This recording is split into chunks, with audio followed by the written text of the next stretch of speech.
Bud Not Buddy, Chapter 7. I pushed the heavy door open and walked into the library.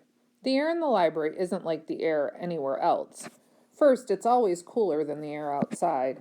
It feels like you're walking into a cellar on a hot July day, even if you have to walk up a bunch of stairs to get into it.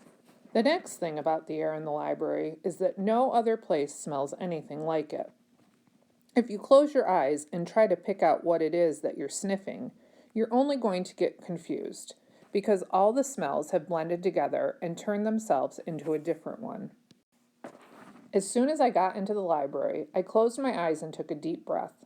I got a whiff of the leather on all the old books, a smell that got real strong if you picked one of them up and stuck your nose real close to it when you turned the pages.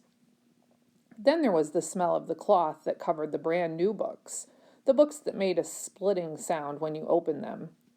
Then I could sniff the paper, that soft, powdery, drowsy smell that comes off the pages in little puffs when you're reading something or looking at some pictures, a kind of hypnotizing smell. I think it's that smell that makes so many folks fall asleep in the library. You'll see someone turn a page, and you can imagine a puff of page powder coming up really slow and easy until it starts piling on the person's eyelashes, weighing their eyes down so much that they stay down a little longer after each blink, and finally making them so heavy that they just don't come back up at all. Then their mouths come open and their heads start bouncing up and down like they're bobbing in a big tub of water for apples. And before you know it, whoop, zoop, sloop, they're out cold and their face thunks down smack dab on the book. That's the part that gets the librarians the maddest. They get real upset if folks start drooling in the books. And page powder or not, they don't want to hear no excuses. You gotta get out. Drooling in the books is even worse than laughing out loud in the library.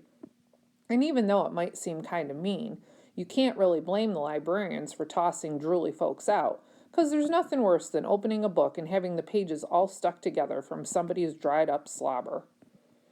I opened my eyes to start looking for Miss Hill. She wasn't at the lending desk, so I left my suitcase with the white lady there. I knew it would be safe. I walked between the stacks to see if Miss Hill was putting books up. 3 doggone times I walked through the library, upstairs and down, and couldn't find her. I went back up to the librarian at the lending desk. I waited until she looked up at me. She smiled and said, "Yes, would you like to retrieve your suitcase?" She reached under the desk. I said, "Not yet, ma'am. Could I ask you a question?" She said, "Of course, young man. How may I help you?" "I'm looking for Miss Hill." The librarian looked surprised. "Miss Hill? My goodness, hadn't you heard?" "Uh-oh. That's number 16 of Bud Caldwell's Rules and Things for Having a Funner Life and Making a Better Liar Out of Yourself. That's one of the worst ones." Rules and Things number 16. If a grown-up ever starts a sentence by saying, "Haven't you heard?" get ready, because what's about to come out of their mouth is going to drop you headfirst into a boiling tragedy. It seems like the answer to haven't you heard always has something to do with someone kicking the bucket. And not kicking the bucket in a calm, peaceful way like a heart attack at home in bed either. It usually is some kind of dying that will make your eyes buck out of your head when you hear about it. It's usually the kind of thing that will run you out of a room with your hands over your ears and your mouth wide open. Something like hearing that your grandmother got her whole body pulled through the wringer on a washing machine, or something like hearing about a horse slipping on the ice and landing on some kid you went to school with. I answered, "No, ma'am," and got my stomach ready to hear about Miss Hill biting the dust in some way that was going to give me nightmares. The librarian said, "There's no need for you to look so stricken. It's not bad news, young man." She laughed, a quiet, librarian-type laugh, and said, "Really, it's not bad news, unless you had matrimonial plans concerning Miss Hill." I pretended I knew what she was talking about. Most times, if you listen to how grown folks ask a question, they let you know what it is they want to hear. I said, "No, ma'am, I didn't plan that at all." She laughed again and said, "Good, because I don't think her new husband would appreciate the competition. Charlemagne, Miss Hill, is currently living in Chicago, Illinois." I said, "Husband? You mean she got married, ma'am?" The librarian said, Oh, yes, and I must tell you, she was radiating happiness. I said, and she moved all the way to Chicago? That's right, but Chicago isn't that far. Here, I'll show you. She reached under her desk and pulled out a thick leather book called Atlas of the United States of America. She thumbed through a couple of pages and said, "Here we are." She turned the book to me. It was a big map of Michigan and a couple of the states that were next to it. "We're here," she pointed to the spot that said Flint, "and Chicago is here in Illinois." They looked pretty close, but I know how tricky maps can be. Shucks, they can put the whole world on one page on a map. So I said, "How long would it take someone to walk that far?" She said, "Oh dear, quite a while, I'm afraid.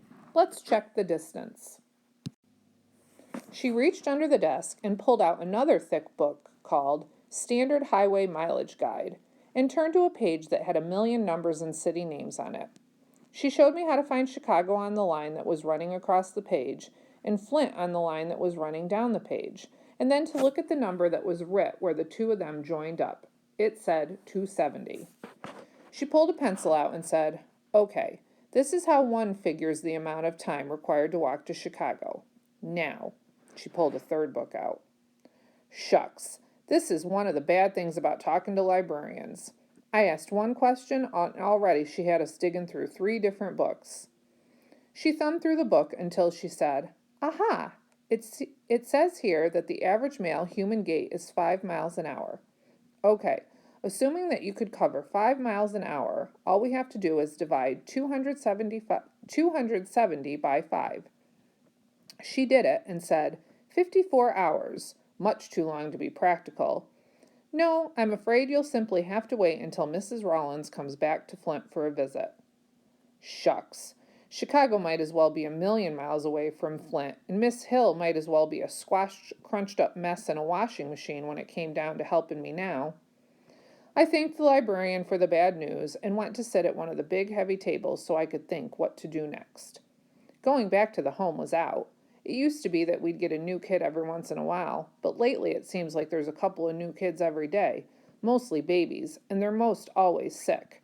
It's not like it was when I first got there. Shucks, half the folks that run it don't even tell you their name and don't remember yours unless you're in trouble all the time or getting ready to move out. After a while, I got my suitcase and walked into the regular air and stinking smells of Flint. The library door closing after I walked out was the exact kind of door Mama had told me about. I knew that since it had closed, the next door was about to open. I went back under my tree, and before I knew it, I was asleep.